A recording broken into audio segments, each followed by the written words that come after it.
नमस्तस्मै गणेशाय ब्रह्मविद्याप्रदायिने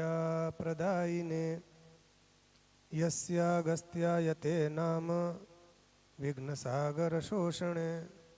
श्री गिर गणेश गुरुभ्यो नमः।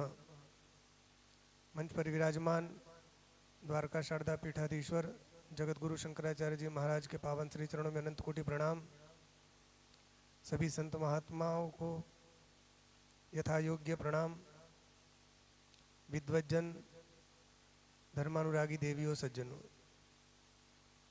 पूज्य जगतगुरु जी महाराज से आप लोग विगत एक मास से भगवान राम का दिव्य चरित्र श्रवण कर रहे हैं।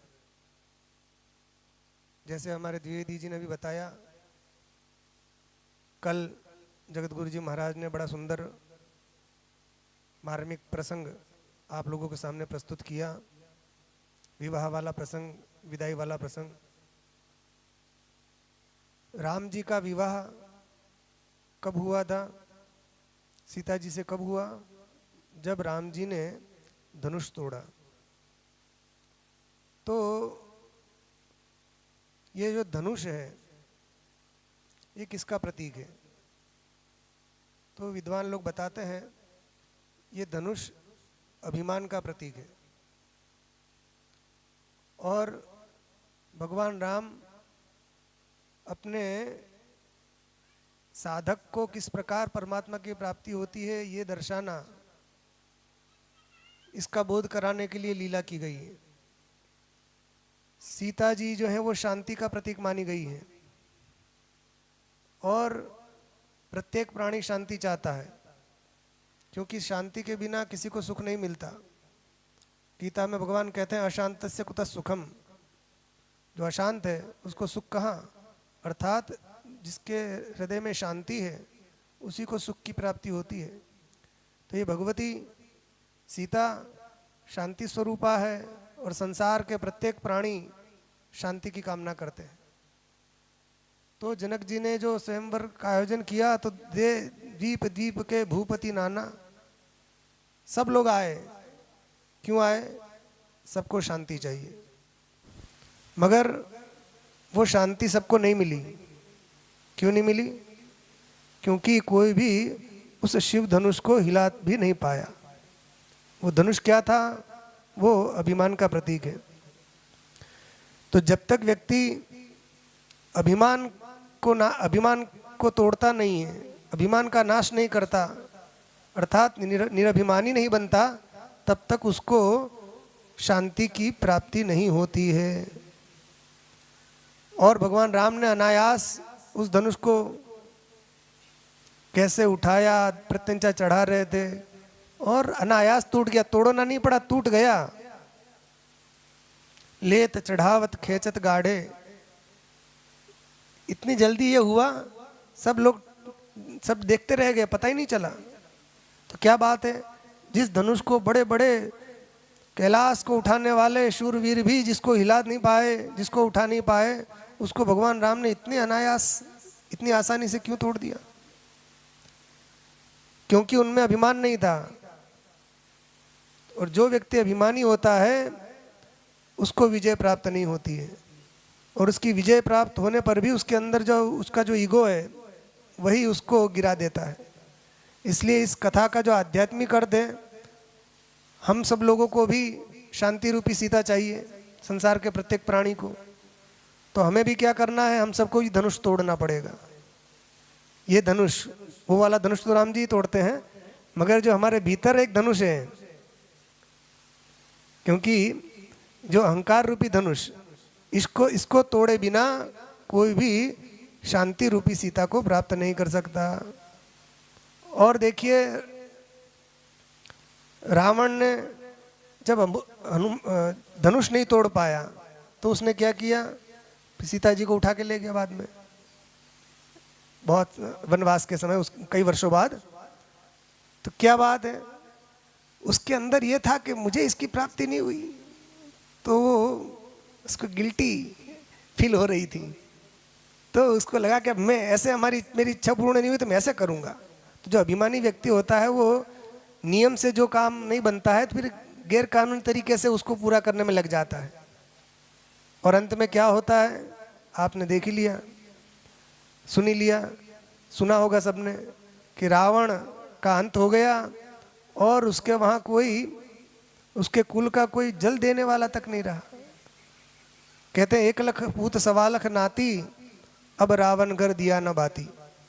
1 लाख बेटे 1.25 लाख नाती होने के बाद भी उनमें से एक भी नहीं बचा उसको तिलांजलि देने वाला।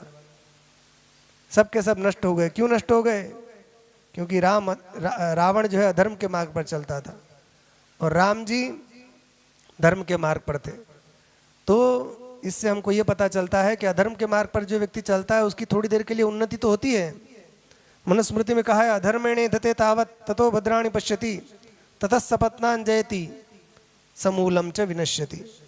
जो अधर्म के मार्ग पर चलता है तो उसकी बढ़ती होने लग जाती है, उसके अनुकूल सब लोग हो जाते हैं और उसके बहुत सारे मित्र हो जाते हैं, अपने शत्रुओं को भी वो जीत लेता है, सब जगह उसकी ख्याति फैलने लग जाती है। मगर अंत में क्या होता है? समूलम च विनश्यति, मूल सहित नष्ट हो जाता है। वही हाल रावण का हुआ। इसलिए ये जो जगत गुरु जी महाराज हम सबको भगवान राम का दिव्य चरित्र श्रवण करा रहे हैं, उसके भी मूल में क्या है?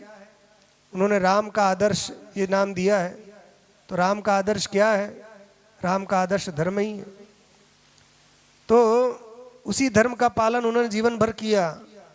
इसलिए उनका ऐसा कह दिया गया कि राम और धर्म को एक मान लिया गया, रामो विग्रहवान धर्म कहकर। तो आइए हम सब लोग उन्हीं भगवान राम का दिव्य चरित्र का श्रवण करें और जो धनुष हमारे भीतर है उस धनुष का भी हम भंग करें और शांति रूपी सीता की प्राप्ति हम सब लोगों को हो।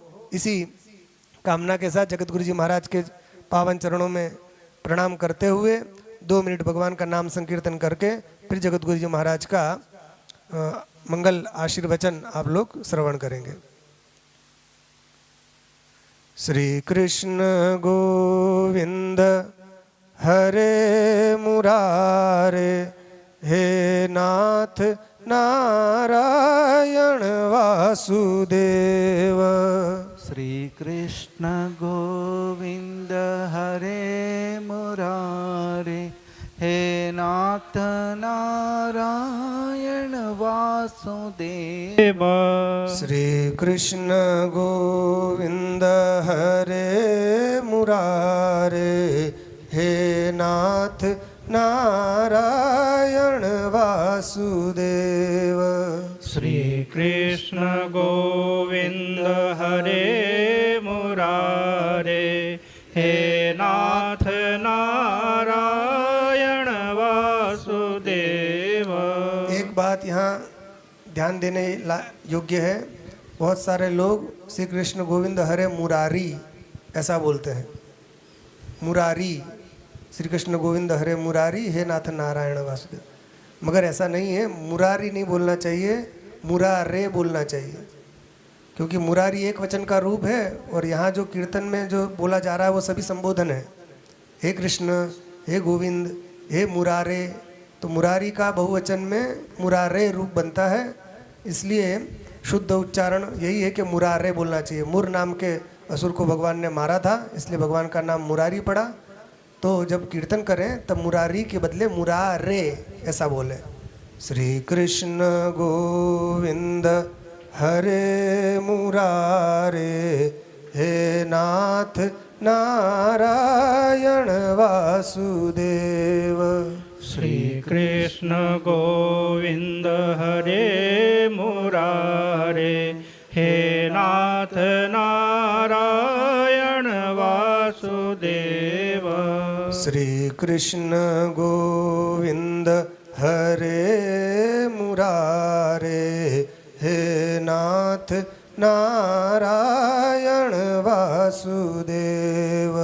श्री कृष्ण गोविंद हरे मुरारे, हे नाथ नारायण वासुदेव।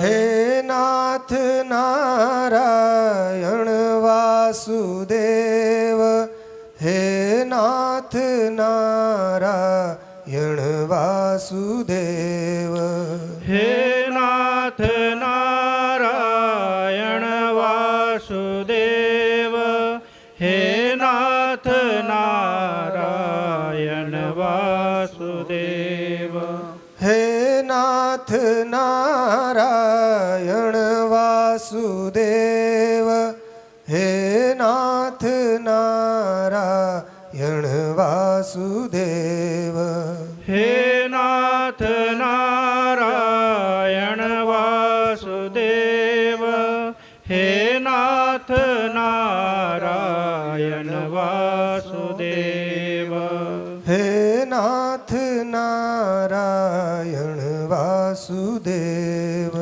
हे नाथ नारायण वासुदेव। बोलो श्री कृष्णचंद्र भगवान की जय द्वारकाधीश की जय द्वारका शारदा पीठाधीश्वर जगतगुरु शंकराचार्य महाराज की जय हो। नमः पार्वती पतये हर हर हर महादेव।